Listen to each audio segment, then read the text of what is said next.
Gordon Frederick Cummins was a British serial killer known as the Blackout Killer, Blackout Ripper, and the Wartime Ripper, who murdered 4 women and attempted to murder 2 others over a 6-day period in London in February 1942. He's also suspected of committing 2 earlier murders in October 1941. Convicted of the murder of 34-year-old Evelyn Oatley, Cummins was sentenced to death and hanged at HMP Wandsworth on the 25th of June 1942. He became known as the Blackout Killer and the Blackout Ripper because he committed his murders during the imposed wartime blackout and because the extensive mutilations inflicted upon 3 of his victims' bodies. He is also known as the Wartime Ripper as his murders were committed at the height of World War II. The murders committed by him have been described by one detective superintendent within the Metropolitan Police as by far the most vicious he ever investigated during his entire career. Gordon Frederick Cummins was born in New Earswick, North Riding of Yorkshire on the 18th of February 1914, the first of 4 children born to John Cummins and his wife Amelia. John was a civil servant who ran a school for delinquent youths and Amelia was a housewife. As a child, Cummins received a private education in Llandovery, South Wales, although contemporary reports from his years at the Llandovery County Intermediate Secondary School describe his academic performance as unremarkable, with teachers later recollecting he was much more preoccupied with socialising than his studies. Nonetheless, he did obtain a diploma in chemistry at the age of 16. After completing his schooling in 1930, he attended Northampton College of Technology. He abandoned his studies on the 1st of November 1932. At the age of 18, he moved to Newcastle, where he briefly worked as an industrial chemist. He was dismissed from his job after 5 months. In August 1933, he obtained employment as a tanner in Northampton, but was fired for poor timekeeping after 13 months. Afterwards alternating between part-time work and casual labour. In October 1934, he relocated to London and obtained a job as a leather dresser in a clothing factory, earning £3 a week. He later trained to become a foreman at this firm. While living in London, he developed the desire to live the life of an aristocrat. He frequented hotels and clubs in the West End, falsely claiming to acquaintances to be the illegitimate son of a peer and also claiming to receive an allowance from this fabled individual. To support his contention, he refined his accent to imitate that of someone from Oxford and insisted on being referred to as the Honourable Gordon Cummins. He also frequently engaged in acts of theft or embezzlement to financially maintain this facade and regularly bragged to colleagues of his sexual excursions with local women. To his employers, his extravagant lifestyle impacted his work performance and he was fired from his job on the 8th of February 1935. Shortly thereafter, he moved into his brother's flat in Queen's Mews, Bayswater, as he considered his next career move. By early 1935, he had figured out what his next career move would be. He decided to volunteer to join in the RAF. He enlisted at the Aircrew Reception Centre in Regent's Park, London, where both 7 members of the RAF and new recruits were assessed for training. He was regarded by his superiors as an ambitious individual, although his boastful attitude and false claims of nobility made him unpopular with his fellow servicemen, who ended up giving him the nickname of the Duke. In May 1936, he met Marjorie Stevens, the secretary of a West End theatre producer, at an Empire Air Day show in the village of Henlow. After 7 months, the couple married at the Paddington Registry Office on the 28th of December that year. They had no children. Initially, he was stationed with the Marine and Armament Experimental Establishment at Felixstowe, Suffolk. Between 1936 and 1939, he relocated with this military research to test organisation to Scotland. On the 25th of October 1939, shortly after the outbreak of World War II, he was transferred to Helensburgh, Dunbartonshire. While he remained stationed in Dunbartonshire until April 1941, he was posted to Culloden, Wiltshire. At this posting, he reached the junior rank of leading aircraft man, although he held aspirations to become a Spitfire pilot. On the 10th of November 1941, he was posted to Cornwall.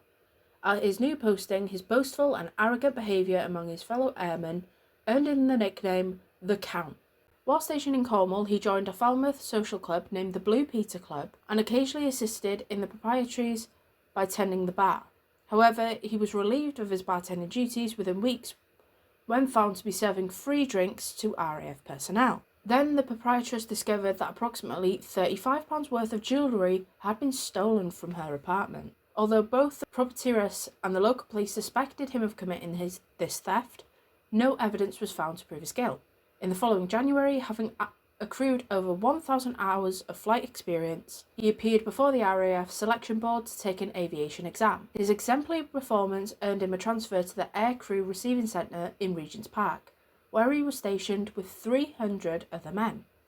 He was ordered to report for duty at 10 a.m. on the 2nd of February 1942. Cummins is known to have murdered at least 4 women and to have attempted to murder 2 others over a period of 6 days in February 1942. He is also suspected of previously murdering 2 other women in October 1941. The majority of his known victims were women whom he encountered in or near to West End pubs and clubs who engaged in prostitution, typically with servicemen. All of his known murders and attempted murders were committed in London during wartime blackout conditions imposed in September 1939. By the time of his 1942 arrest, he had neither a previous criminal record or a known history of violence. He is suspected of committing his first 2 murders in October 1941. His first suspected victim was a 19-year-old clerk named Mabel Churchyard, who was murdered on the 13th of October. She is known to have frequently engaged in casual sexual relations with servicemen. Her nude body was found by workmen in a bombed house in Hampstead Road the day after her murder. She had been strangled to death by an individual described by a pathologist who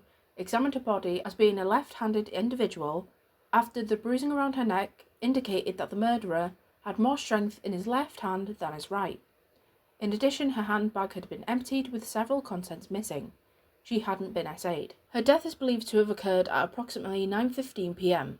4 days later, on the 17th of October, a 48-year-old widow named Edith Eleanora Humphreys was found laying on a bed at a Regent's Park home. She had been extensively bludgeoned around the face and head before her assailant had attempted to strangle her before cutting her throat.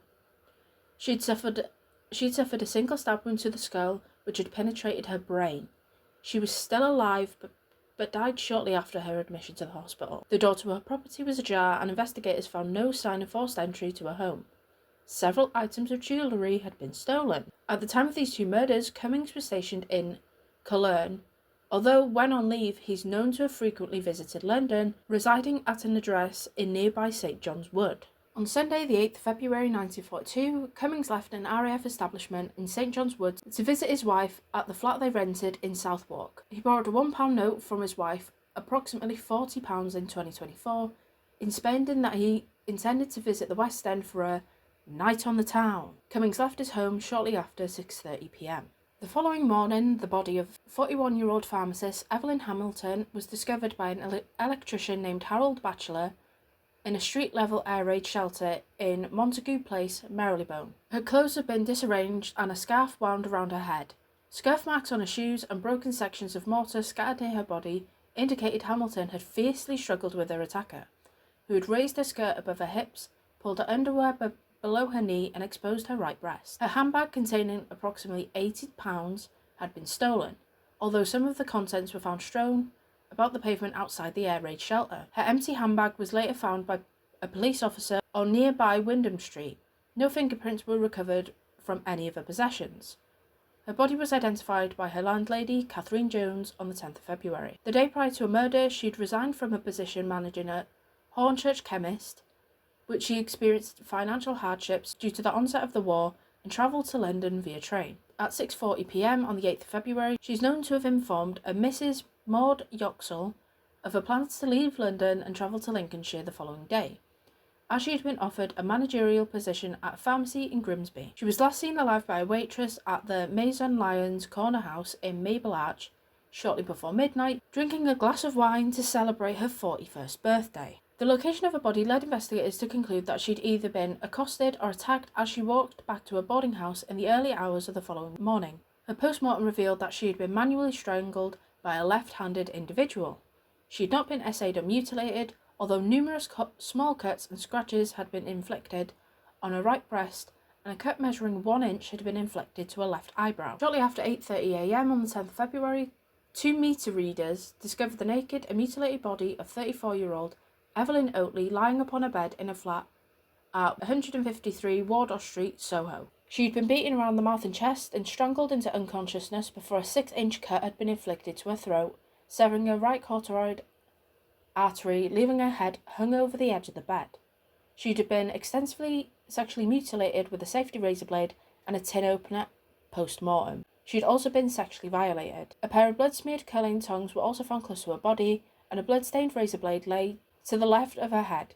In addition, the contents of a leather handbag were strewn across the floor of her bedroom, and 7 unused Gillette safety razor blades were recovered from the small nightstand beside her bed.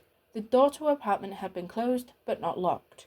No defensive wounds were found upon her hands, nails, or arms. Detective Chief Superintendent Frederick Cummins was able to determine that fingerprints recovered from the blood-stained tin opener and upon the corner of a broken section of mirror found within her leather handbag had also been used to mutilate her body, indicated that her murderer was a left-handed individual. No match for this set of fingerprints could be found within the Police Fingerprint Bureau, indicating that the murderer had no police record. She was also a married woman who, at the outbreak of World War II, had turned to prostitution, using the alias Nita Ward to supplement the income she earned as a nightclub hostess. 3 eyewitnesses later informed investigators that she'd been approached by a young, clean-shaven and mustachioed airman with chestnut brown hair, approximately 5'8" in height, outside a restaurant in Shaftesbury Avenue late in the evening prior to a murder. According to these witnesses, when she had asked this individual what his sexual preferences were, he simply replied, "I like blondes." She was then last seen by a fellow tenant of 153 Wardour Street named Ivy Poole, who observed her enter the stairwell to the property in the company of this individual at approximately 11:40 p.m. According to Poole, shortly after midnight, she was awoken by a sudden increase in the volume of Oatley's wireless. She didn't investigate the disturbance. In the early hours of Wednesday, the 11th of February, 43-year-old Margaret Florence Lowe was murdered in a flat at 11 Gosfield Street, Marylebone. She was last seen alive by her neighbour Florence Bartolini at approximately 1:15 a.m. walking along the corridor to a flat in the company of a client. Bartolini had heard the man exit Lowe's flat, walk down the corridor onto Gosfield Street, whistling to himself. Her body remained undiscovered until the afternoon of the 13th of February, when her 15-year-old daughter Barbara visited her mother, only to be told by a neighbour that her mother hadn't been seen for 2 or 3 days, and that a parcel had remained unclaimed outside her door for the same length of time. Lowe was found on her bed beneath the quilts, which were raised just below her chin. She was on her back with her legs apart and her knees bent upwards. She'd been extensively beaten and strangled to death on her divan bed with a silk stocking which was still knotted beneath the right side of her jaw. Froth was visible around her nose and mouth. Upon examining her body, forensic pathologist Sir Bernard Spilsbury remarked that the injuries inflicted by her murderer were quite dreadful, adding that the perpetrator was a savage sexual maniac who indulged in wicked lust to perpetrate the most diabolical injuries on women he killed. The mutilations inflicted on her surpassed the savagery of those her murderer had inflicted upon Oatley, with some mutilations inflicted whilst she had still been alive, although at the point of death. Spilsbury was also able to determine the injuries inflicted on Lowe's body left little doubt that her murderer had also been responsible for the death of Evelyn Oatley. Forensic experts recovered fingerprints from the base of a glass candlestick holder standing upon the bedroom's mantelpiece, plus a glass tumbler and a half-drink bottle of Hamilton's oatmeal stout also found at the crime scene. The fingerprints upon the glass candlestick holder were found to belong to the perpetrator's right hand, indicating the perpetrator was left-handed. Lowe was a widowed mother of one who hailed from Southend-on-Sea. Following the death of her husband in 1932, she had sold the family fancy goods business. She later enrolled her daughter in a boarding school before relocating alone to London, where she obtained employment as a house cleaner in 1934. Shortly thereafter, using the alias Peggy Campbell, she began to engage in prostitution. Although every third weekend, Barbara would travel to London from Southend via train to visit her mother, and Lowe would devote her weekend to social activities such as visiting the cinema and local landmarks with her daughter. On Thursday, the 12th of February, Cummins accosted a 25-year-old prostitute named Catherine Mulcahy in Regent Street. Mulcahy, who sold sex using the alias Kathleen King, agreed to take him to a flat in nearby Southwick Street. The two travelled to a flat via taxi, with Cummins giving her the agreed fee of £2 in advance. Upon entering her flat, Mulcahy lit her gas fire and began removing her clothes, but didn't remove her boots. She later stated a strange smile appeared on Cummins' face as she removed her clothing, laid upon her bed, and beckoned him to join her. He removed his clothes, then approached her, clambered on top of her, slammed his knees into her stomach, and attempted to strangle her as he pinned her body to the bed with his own weight. She fought him, kicking his stomach with her boot and breaking free of his grasp as he fell to the floor beside her bed. She then ran screaming from her flat to the house of a neighbour. Possibly as means of deterring her from reporting the assault to police, he partially dressed himself before approaching the neighbour's flat. He then gave her a further 8 £1 notes, stating, "I'm sorry, I think I had too much to drink this evening," as she repeatedly shrieked her belief that he was a murderer. He then grabbed his coat and fled, unwittingly leaving his RAF webbing belt at her address. Shortly after his assault upon Mulcahy, Cummins encountered 32-year-old Doris Jurnett, also known as Olga. She was last seen alive at approximately 10:20 p.m. on the 12th of February by a friend named Beatrice Lang, with whom she drank a shot of whiskey at a corner house tea room. According to Lang, Jurnett stated she intended to visit a regular client whom she referred to as the Captain. The two then parted company on Oxford Street. Shortly thereafter, Jurnett encountered Cummins, accepted his proposal, and took him to the 2-room ground floor flat at 187 Sussex Gardens, Bayswater, that she shared with her husband.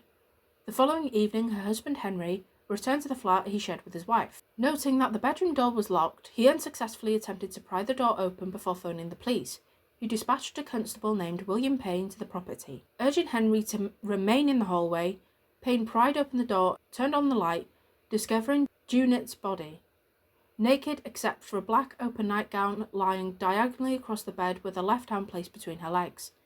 A silk stocking was knotted around her neck. Payne then exited the room, stating to Henry, "I must advise you to not go in that room." He then returned to the Paddington police station to request the station officer alert Scotland Yard's Criminal Investigation Department and the divisional surgeon to his discovery. Divisional Detective Leonard Clare arrived at Sussex Gardens shortly after 8 p.m. His examination of the body at the crime scene revealed her jaw had been broken before she had been strangled with a stocking knotted beneath the left side of her chin. The flesh beneath her right breast had been carved away. The knife used to mutilate her had been placed on her thigh. 2 used condoms lay on the floor beside the bed, and a gold watch and approximately £5 had been stolen from the flat. Sir Bernard Spilsbury conducted her autopsy at the Paddington mortuary on the 14th of February. Via examining the spillage of blood from her wounds, Spilsbury was able to determine that the murderer had strangled her to the point of death before her murder and had first mutilated her breast and left thigh before she died. All of the wounds had been inflicted post-mortem. In reference to the nature of the wounds to her body and the locations that they had been inflicted, Spilsbury noted that the murderer had exercised a degree of calculated restraint when disfigurating her above the navel, but that he had worked himself into an evident frenzy.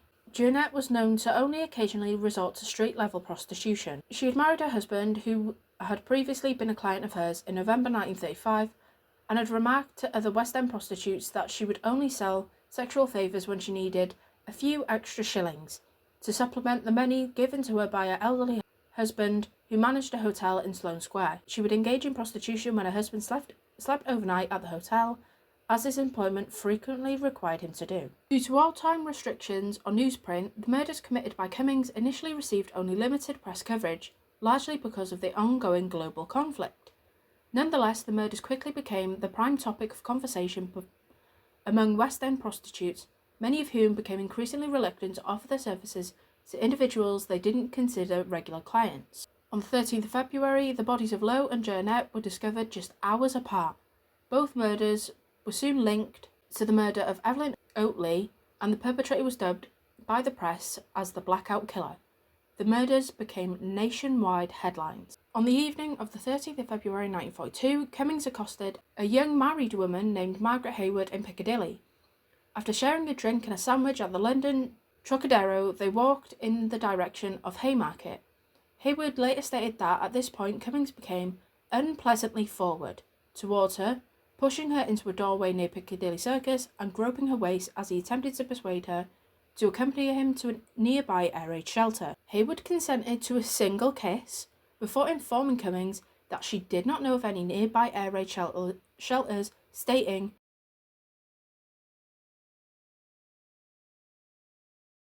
Cummins then began fondling Hayward, who remonstrated against his actions, and she struck at his wrists and pushed his hands away from her body, then attempted to leave. In response, Cummins seized her by the throat and pushed her back into the doorway. Hayward was then strangled into unconsciousness as Cummins repeatedly muttered the words, you won't. As Cummins rifled through a handbag, he was disturbed by an 18-year-old delivery boy named John Shine, who was carrying bottles of drink into the nearby Captain's Cabin pub, forcing Cummins to flee the scene, leaving his RAF-issued gas mask and haversack in the doorway. Shine immediately ran to Hayward's assistance. Knowing Hayward had regained consciousness, he then offered to accompany her to the hospital. En route, they encountered a policeman named James Skinner, who suggested they accompany him to the West End Central Police Station to provide witness statements detailing Hayward's attack before an officer accompanied her to a nearby hospital. Immediately after his attack on Hayward, Cummins visited a nearby pub where he realised that he'd left his gas mask and haversack at the site of the attempted murder, and that the service number printed inside the haversack would be traced to him. In an effort to concoct an alibi, he stole another airman's gas mask and haversack before returning to base. Detective Sergeant Thomas Shepherd formally questioned Cummins on the morning of the 14th of February. He protested his innocence and claimed that he'd spent the evening drinking whiskey and bitter with a corporal whose name he couldn't recall at the Volunteer Public House in Baker Street before they took a taxi to Shaftesbury Avenue. According to Cummins, he drank several shots of spirits at a bar before engaging in conversation with a woman. He further claimed to only hold hazy recollections of this conversation with this woman due to his intoxication, although he did claim to have a hazy recollection of walking on the street in her company before realising in the early hours he had violated his curfew and immediately returned to his base. He claimed to have no memory of attacking Hayward, but expressed his regrets and offered to pay her compensation. Questioned as to why the knuckles upon his left hand were cut and bruised, Cummins claimed to have received the wounds while performing maintenance upon an aeroplane engine. Immediately after Cummins provided a written statement of his account of the previous evening's events, he was arrested, held on remand upon charge of causing grievous bodily harm. An examination of the entries within a billet passbook on the 15th of February indicated Cummins had reported back to the billet before 10:30 p.m. on the dates of the murders and attempted murders investigators had ascribed to the blackout killer. However, many entries had been written in with lead pencil, meaning entries within the book could easily be manipulated. Furthermore, several of his entries for the past month of February were incomplete, as although he had inevitably signed the passbook when leaving the base, he'd frequently failed to sign in upon his return. Questioning of Cummins' fellow airmen revealed that they had a habit of vouching for each other's return to base, and that Cummins had spent extravagantly in the week prior to his arrest. Detective Chief Inspector Edward Greenough further discovered Cummins and another airman named Felix Sampson had left the billet via a fire escape after midnight on each of the dates in question, and both hadn't returned to the base until the early hours of the morning. A search of Cummins' possessions revealed that he'd taken various items belonging to the four women linked to the blackout killer as keepsakes. One of the items had been a white metal cigarette case engraved with the initials LW, which had belonged to Evelyn Oatley. This cigarette case was discovered hidden inside a kitchenette alongside a photograph of Oatley's mother. Traces of blood were also recovered from a shirt retrieved from his kit bag and the inner surface of his belt. Furthermore, an examination of the trouser turnips of Cummins' military uniform revealed traces of a distinctive brick dust mixture found at the air raid shelter in which Evelyn Hamilton's body was discovered. Chippings of the mortar were also recovered from Cummins' haversack. Detective Chief Superintendent Frederick Cummins was also able to match the fingerprint of Cummins' left little finger and thumb with prints found upon the tin opener and a broken mirror found near the body of Evelyn Oatley. Cheryl later confirmed the fingerprints recovered from two other crime scenes belonged to Cummins.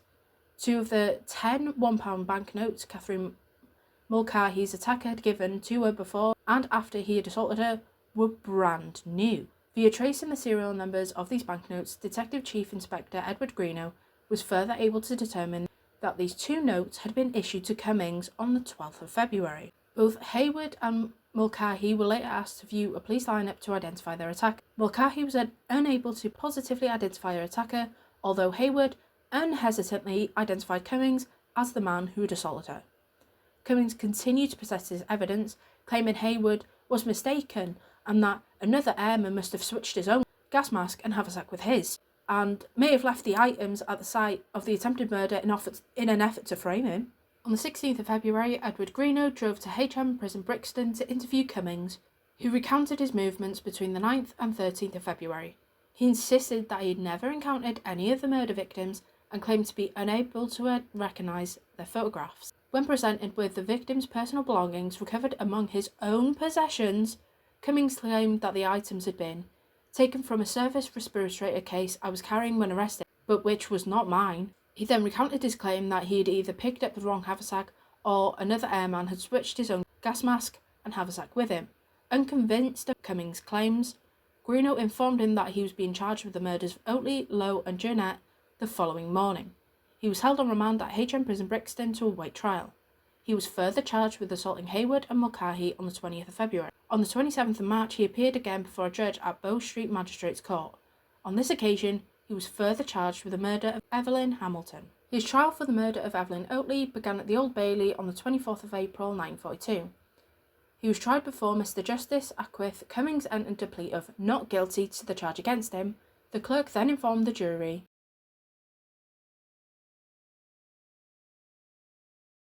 the prosecution consisted of Christmas Humphreys KC and G.B. McClure KC, with Dennis Nowell Pritt KC initially appointed to defend Cummins. However, owing to a legal technicality on his first day of the trial, the presentation to the jury of crime scene photographs of Margaret Florence Lowe, the jury was excused from duty. The trial then restarted before a new jury on the 27th of April, the defence now consisting of John Flowers KC and Victor Durand KC. Cummins himself seemed uninterested in the legal proceedings, occasionally chatting in a light-hearted manner with his lawyers or turning from the bar to smile and wave at his wife, who believed in his innocence. In his opening statement on behalf of the prosecution, Humphreys outlined the discovery of Oatley's body, the injuries inflicted to her body, the weapons her murderer had used to perform these mutilations, and the fingerprints recovered at the crime scene. Referring to the prosecution's intention to link Cummins to the murder by the fingerprints investigators had recovered, Humphreys stated,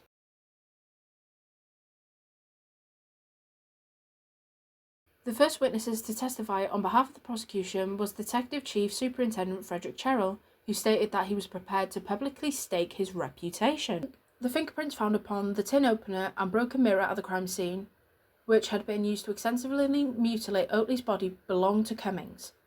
Cummins repeated his claims during cross-examination from John Flowers, who contended the fingerprint upon the tin opener was too faint to determine a precise identification, stating the quality of the fingerprint was typical for a fingerprint left upon a metal surface, and that any individual who touched the same surface would leave a fingerprint impression of the same quality. In response to further questioning as to discrepancies in the distance between points of identification upon the enlarged photographs of Cummins' fingerprints and those retrieved at the crime scene on display in the courtroom, Cheryl stated the points of discrepancy would appear very great in enlarged photograph, adding that original fingerprints can extend up to 4 mm depending on the degree of pressure to which they are subjected. Sir Bernard Spilsbury followed Cheryl into the witness box to testify as to the autopsy he had conducted upon Oatley's body. Spilsbury testified that the cause of death had been a deep cut to her throat, that Oatley would have bled to death in less than 5 minutes, and that the death occurred at approximately 12:30 a.m. on the morning of the discovery of the body,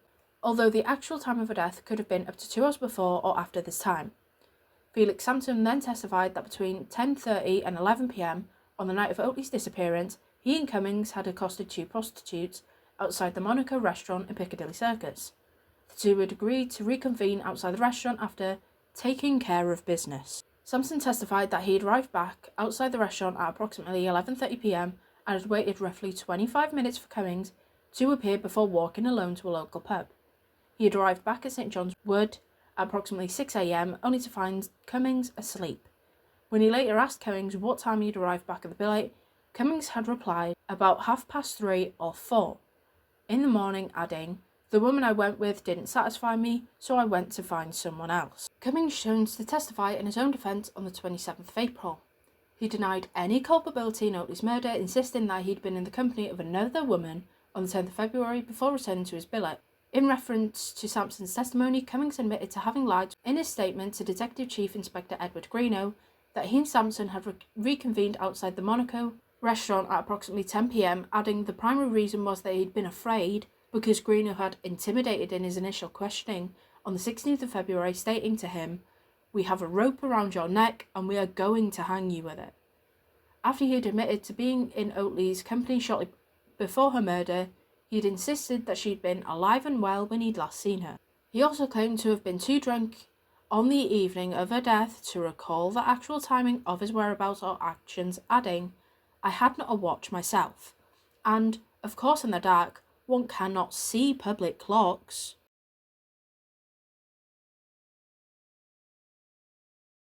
Mr. Justice Asquith, presenting his summation of the case to the jury prior to the deliberations on the 28th of April 1942. Both counsels presented their closing arguments to the jury on the 28th of April. Upon completion of both counsels' closing arguments, Mr. Justice Asquith delivered his final instructions to the jury. This address lasted for more than an hour, with the judge outlining key points presented by both prosecution and defence. At 4 p.m, the jury retired to consider their verdict. The jury returned their verdict at 4:35 p.m, having deliberated for just 35 minutes. Each juror avoided making eye contact with Cummins as they fled back into the courtroom. When asked by the court clerk as to their verdict, the foreman replied, "Guilty of murder." Cummins displayed no emotion as the verdict was read out loud, although his wife burst into tears. He was then asked whether he had any legal reason or cause as to why the court should not impose the penalty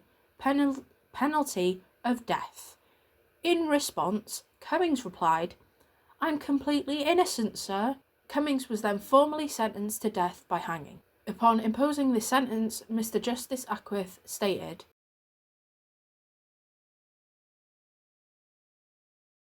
following his conviction, Cummins was held in a condemned cell at Wandsworth Prison to await execution. He voiced no concern over his predicament, although he did lodge an appeal against his conviction. His appeal was rejected by the Lord Chief Justice in early June 1942. Gordon Cummins was executed by Albert Pierrepoint at Wandsworth Prison on the 25th of June 1942. Contemporary news reports indicate Cummins was given a glass of brandy to calm his nerves. He then walked to the scaffold, flanked by 2 warders, without offering any resistance. The entire execution process lasted less than 2 minutes. His execution was conducted during a German air raid upon London. He is the only convicted murderer in British criminal history known to have been executed during an air raid.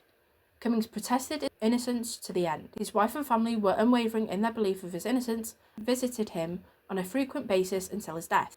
His body was buried within the confines of the prison. Charges relating to the other 3 Blackout Killer murders remained on the file.